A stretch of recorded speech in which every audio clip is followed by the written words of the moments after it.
I didn't do a lot of stuff because of the possibility I might have to speak. Going out for the school play or something like that, maybe I would have been good at that.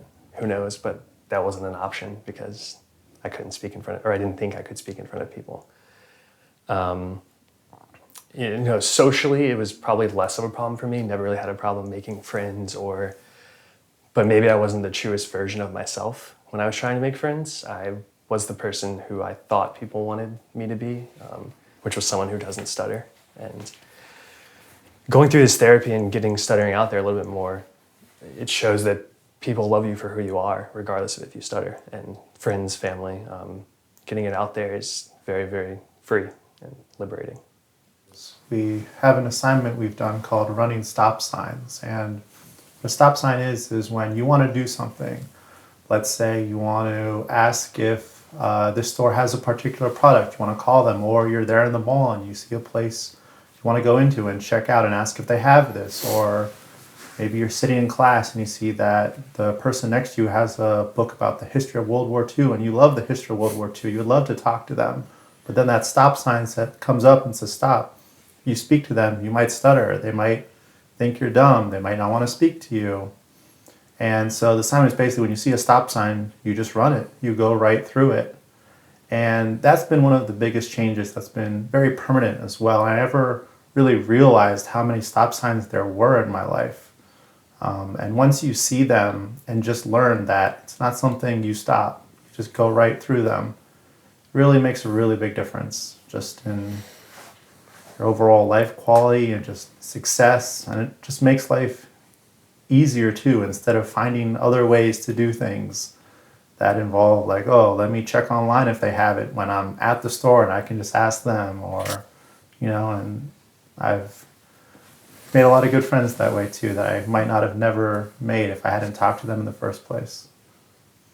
When we speak in public or address a group, to concentrate more on the message, on the content, because heretofore, I never worried about the content either. It was only stuttering and fear of stuttering. It was all-consuming. And in recent years, it's a real joy to worry about your content and concentrate on it. Yes.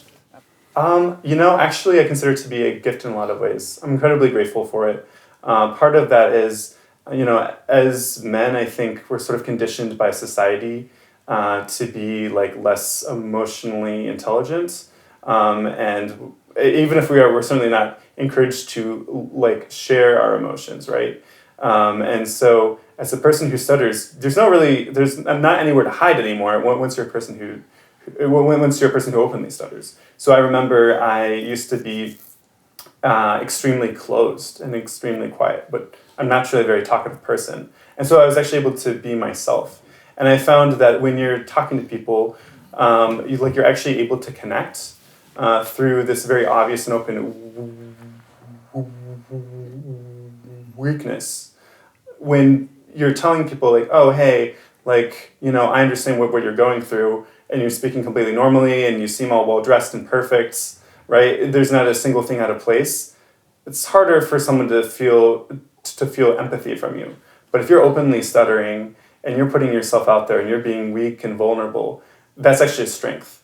And for me, open stuttering is actually something that is incredibly valuable in terms of trying to connect with people and to develop bonds with them. And I've heard non-stuttering people tell me that this is actually an advantage I have because I am a person who stutters. When I first came in here, the idea of open stuttering was just like being on an alien planet, Although it became very freeing to do that. Vivian, she encouraged me to bring my partner here because a big part of my stuttering was being covert, hiding, and she told me I needed to, start opening my boxes up. I needed to start letting people in to show that I stutter. So I brought my wife in, my partner, who I've been with for 15 years. She's my best friend. We do everything together.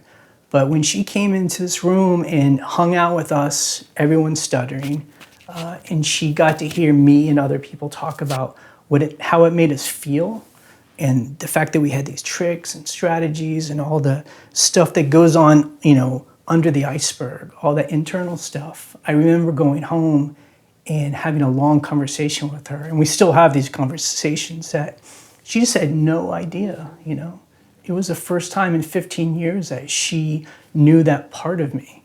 And I always felt like I had to hide it. And even if I wanted to talk about it, I didn't have a language for it, And this is a woman who we had this weird, unspoken kind of relationship about my stuttering. She had to introduce me very often to people. She had to do phone calls sometimes when I couldn't do them. She would be very patient with my weirdness when I would communicate sometimes with people. And so it's such a success that I could bring her into my world, and that now I can open stutter with her. I mean, I stutter more with her than I ever have in my whole life. I don't have to pull the tricks out. And then that kind of foundational relationship now, I can jump off, and now I'm kind of excited to find different people in my life that I can bring in and show them this is who I am and this is what I can do. And it's all because I had a language that I built in these rooms.